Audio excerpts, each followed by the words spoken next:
Okay. I hope everyone enjoyed their lunch. Am I like really loud? I feel really loud. So welcome back to the afternoon session of Cultural Heritage at Risk in Defense of Civilization.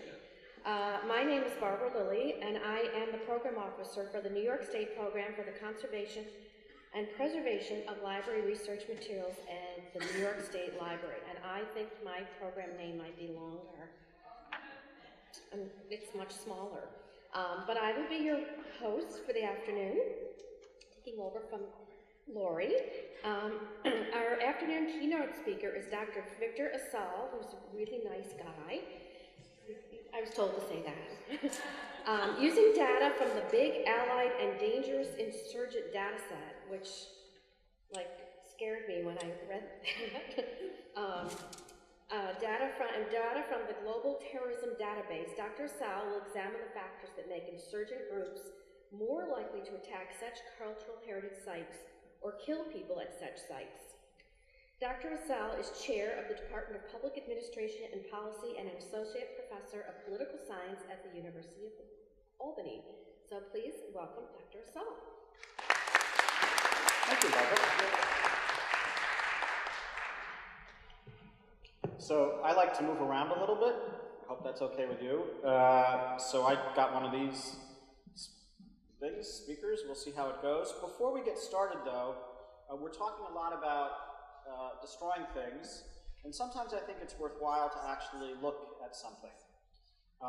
So we're going to just watch this video briefly, and by briefly I mean it's 40 seconds.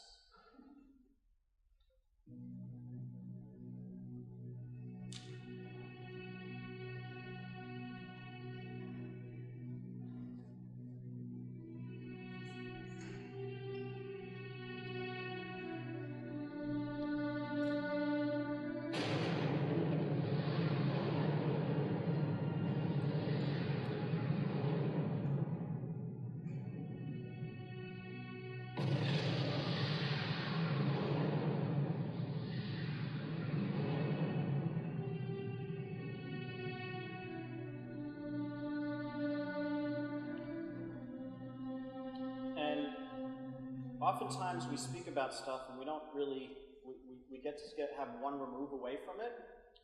And I think it's useful sometimes to think about the tremendous costs of cultural damage that can happen when objects are targeted and destroyed.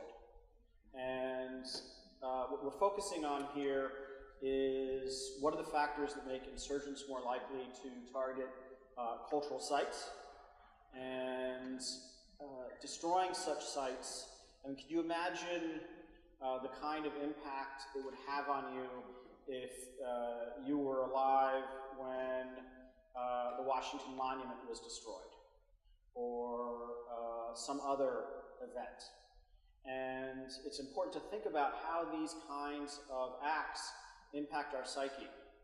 And I can give you an explicit example. How many of you remember the destruction of the Twin Towers? Right? I mean, that's embedded in our minds. I'm now teaching undergraduates who don't remember that. And their whole conception of 9/11 is totally different than ours is, because they didn't live through it, they didn't see it. And for them, the Twin Towers are history, and their history they can't see. And destroying a cultural site or a historic site is basically destroying history in such a way that future generations can't see it. And so even if we're not talking about killing people, and I'm not a fan of killing people, destroying these kinds of sites can have a huge impact in the sense that you're taking something away from future generations. They're not going to have that opportunity to really understand this, see this, and communicate with past generations and to future generations. And so I think this is, I would like to thank the library and CEHC for sponsoring this event, because I think it's a really important event that I think a lot of people don't think about, but I think more people need to think about it. And as several of the previous speakers mentioned, there has not been a lot of research on this, and we really need to get more research on this. So I mentioned, I didn't mention, I just showed you the video of the Bamyan Buddhas. These were two structures of Buddhas in Afghanistan that had been around for 1,500 years. And they were destroyed by the Taliban. The Taliban claimed religious reasons for destroying them. So this is a very serious question that I think has been understudied, as Brian was mentioning and others were mentioning. And the impact of this can be enormous. It can change how people think, it can scare people, and people have argued that it has real tactical advantages for terrorist and insurgent organizations because it can be used as a way of making very clear what they hate, and it can also be used very clear that they're targeting a certain type or group of people. Okay? And I want to make one very important distinction here, okay? Because there's looting of cultural artifacts, and there's the destruction of cultural sites. And these are related things, and they're both doing a lot of damage, but they're not the same thing. And since we didn't have an NSF grant, we were doing this because Karen talked about it, and we decided we were going to take a look at this. We focused on what we felt we could get the most data on and do effectively, but just to draw that distinction. So attacks against cultural sites are where a cultural site is being attacked, there's violence happening there, or that site is being destroyed. Looting is where people, organizations, are taking away material from a site, artifacts, archaeology, other things, and selling them and smuggling them. And it is now on our agenda to see if we can collect that kind of data. That's a very hard data to collect, but we focused specifically on attacking cultural sites, not looting or smuggling. I wanted to make that clear at the get-go. The data set we're using is called the Big Allied and Dangerous data set. It's a data set that I created, BAD1, I created with my colleague Carl Rethmeyer, who is also at Rockefeller College. Carl does all the hard work. I come up with the acronyms, because there's nothing better than saying to somebody, you need to look at this bad data. It just fills me with happiness. And the data set that we're looking at now is a data set from 1998 to 2012 with yearly data on 140 insurgent organizations. And these organizations, things like the size of the organization, the ideology of the organization, the structure, different activities, like is the organization providing social services, all sorts of different kinds of variables on a yearly basis to see how these things interact in terms of the behavior of the organization. And we're looking also at violent behavior, but also it's important to stress also nonviolent behavior. We are updating this data set and we're expanding it out to terrorist organizations. I will make clear what I mean, the difference between a terrorist organization and an insurgent organization. We define insurgent organizations using the Asal database criteria. They need to have killed at least 25 soldiers in 1 year during our time period, and we make them an insurgent organization. Terrorist organizations are organizations that intentionally kill civilians. There are a lot more terrorist organizations than there are insurgent organizations, and some insurgent organizations are also terrorist organizations. So there are lots of insurgent organizations that slaughter civilians, so we characterize them as both.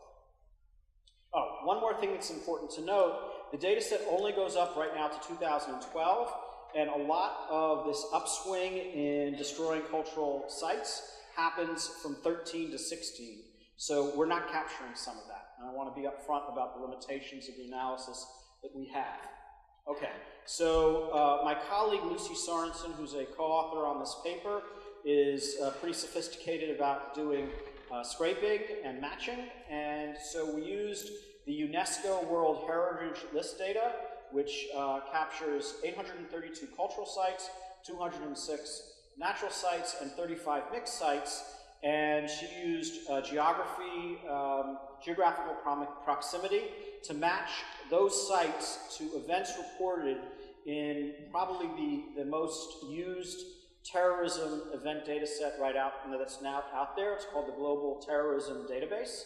And so she matched attacks within the Global Terrorism Database to that website, to two locations, these cultural locations.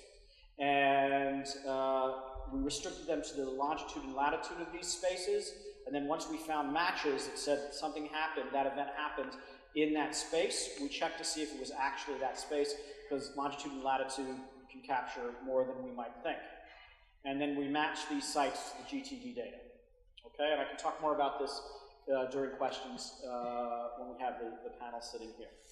Now, the first thing I should mention is that for insurgent organizations, such attacks are really rare from 1998 to 2012. So we only had 8 years, and I know some of these organizations could have attacked more than once during one of these years, but we only had 8 years where we found an attack by one of these organizations in one of these areas during this period of time. And those 8 years were split between 4 organizations. Now, Abu Sayyaf Group in the Philippines, it is a group that is affiliated now with ISIS. The Tamil Tigers, and it's a religious organization, an Islamist organization. Tamil Tigers, the LTTE, in Sri Lanka is an ethno-political organization. The Lord's Resistance Army, a heterodox Christian organization that wants Uganda to be, well, they want their leader to have whatever he wants, and they also want Uganda to be ruled by the Ten Commandments. Okay? And the Taliban, who I'm sure you've all heard of, in Afghanistan. Okay? Now, we should make it very clear that we found 24 other years where terrorist organizations were involved in such attacks, but we didn't have the organizational data to capture that. And we found a bunch of other attacks that were attributed to nobody, or attributed to an entire ethnic group, the Hutus, the Tutsis. And so if we can't attribute it to a particular organization, we can't analyze it. Okay? So I want to give you a sense of the meta-theoretical model that we approach this with, which is we're trying to explain behavior. And when you try to explain behavior of an organization, there's certain elements. And there's some people, there's some social scientists who argue that all behavior can be explained by one factor. I am not one of those people. I think that different elements can explain different behaviors. But organizational goals, what's the organization trying to achieve? So when an anarchist terrorist organization or insurgent organization is blowing up government, they're trying to overthrow all governments. When a leftist organization is doing that, they're trying to create a communist regime in that country. That's why they're using violence. So that's an organizational goal that's driving a certain behavior. Capabilities. Okay. What is the likelihood that Victor Asal will be a star in the NBA?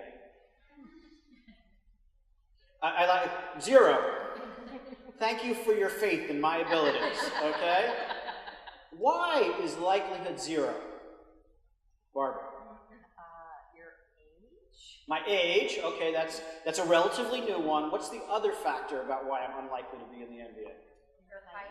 My height, yes, thank you ladies, I appreciate that. So, so you know, there are many things we want to do, but if you don't have the capabilities, then the chances you're going to achieve them. Now, there was, anybody here remember, what was his name, Bugsy?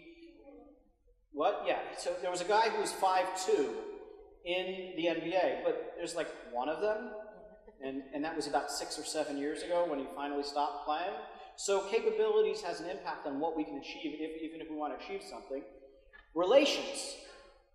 Capabilities in terms of relations. How many people here have gotten something because they know somebody? A job, connection, something, right? So those kind of relations can have huge impacts on what the behavior and what you're able to do and what you're not able to do. And then the environment. Okay, I sat on a plane about 2 weeks ago with a guy who told me anybody who wants to go to college can go to college. Everybody can go to college. It's not a problem. You know, we all have. It's a matter of motivation. If they're motivated enough, they can go to college. And I was looking at the guy and going, what?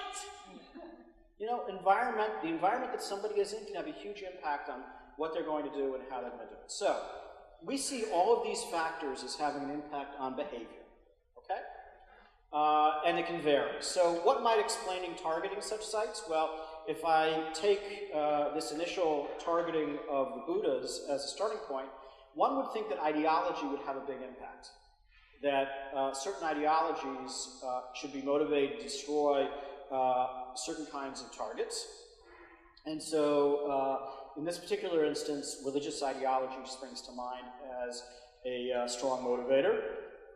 Also, if the target is an easy target, another factor is the lethality of the organization.